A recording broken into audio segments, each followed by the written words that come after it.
ബലൂച്ച് മേഖലയുടെ 85% പ്രദേശങ്ങളും തങ്ങളുടെ നിയന്ത്രണത്തിലാണെന്നും ഇനി മുതൽ പാകിസ്ഥാന്റെ ഭാഗമല്ലെന്നും തങ്ങൾ സ്വതന്ത്രരായെന്നും പ്രഖ്യാപിച്ച് ബലൂചിസ്ഥാൻ.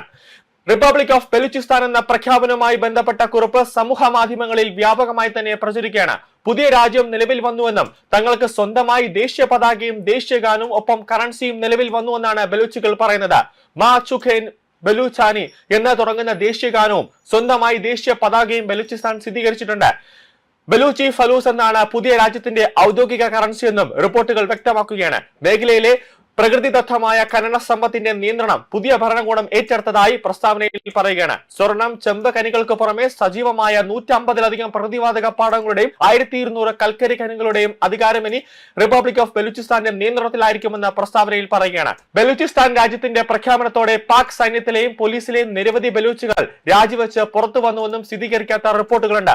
പാകിസ്ഥാൻ നടത്തിവരുന്ന ആണവ ഭീഷണിയും തീവ്രവാദ നിലപാടുകളും അവസാനിപ്പിക്കാനും പ്രാദേശിക സുസ്ഥിരത ഉറപ്പാക്കാനും ബലൂചിസ്ഥാന്റെ സ്വാതന്ത്ര്യം അനിവാര്യമാണെന്നും പ്രസ്താവനയിൽ പറയുകയാണ്. അതേസമയം ഈ സംഭവ വികാസങ്ങളോട് പ്രതികരിക്കാൻ പാകിസ്ഥാൻ ഇനിയും തയ്യാറായിട്ടില്ല എന്നതാണ് ഏറ്റവും പ്രധാനപ്പെട്ട കാര്യം. സമൂഹ മാധ്യമങ്ങളിൽ മാത്രം പ്രചരിക്കുന്ന ഒരു പ്രസ്താവനയോട് ഔദ്യോഗികമായി പ്രതികരിക്കേണ്ട ആവശ്യമില്ലെന്നാണ് പാകിസ്ഥാന്റെ നിലപാട്. ബലൂചിസ്ഥാന്റെ സ്വാതന്ത്ര്യത്തെ അന്താരാഷ്ട്ര സമൂഹം അംഗീകരിക്കണമെന്നും പ്രസ്താവനയിലൂടെ ബലൂച്ച് ആവശ്യപ്പെടുകയാണ്. തങ്ങളുടെ പ്രദേശം പാക് സൈന്യത്തിന് ഉപയോഗിക്കാൻ നൽകില്ലെന്നും അയൽ രാജ്യമായി സമാധാനം നിലനിർത്താനാണ് ആഗ്രഹിക്കുന്നതെന്നും അവർ വ്യക്തമാക്കിയിരിക്കുകയാണ്.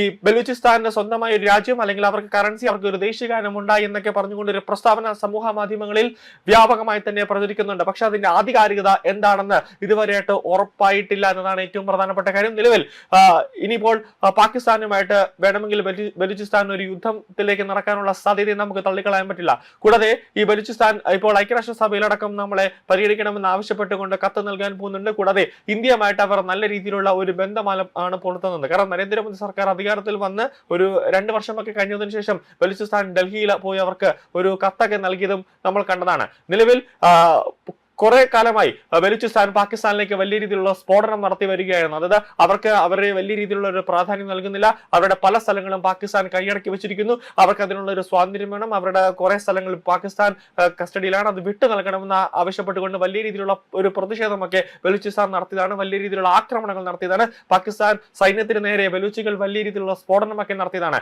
ഇപ്പോൾ ഈ ബലൂചിസ്ഥാൻ ഇപ്പോൾ അവകാശപ്പെടുന്നത് അവർക്ക് സ്വന്തമായി തന്നെ ഒരു രാജ്യം അല്ലെങ്കിൽ ഒരു കറൻസിയോ ഒരു ദേശീയഗാനം ഉൾപ്പെടെ ഉണ്ടെന്ന് അവർ ഔദ്യോഗികമായ ഒരു പ്രസ്താവന അവർ ഇറക്കിയിരിക്കുന്നു എന്നാണ് അവർ അവകാശപ്പെടുന്നത്. അപ്പോൾ സ്വാഭാവികമായി വരും ദിവസങ്ങളിൽ പാകിസ്ഥാന്റെ നിയന്ത്രണത്തിലുള്ള ബലൂചിസ്ഥാന്റെ കുറച്ച് സ്ഥലങ്ങൾ കിട്ടണമെന്ന് ആവശ്യപ്പെട്ടുകൊണ്ടുള്ള ഒരു നീക്കത്തിലേക്കായിരിക്കും ഇനി ബലൂചിസ്ഥാൻ പോകാൻ പോകുന്നത്.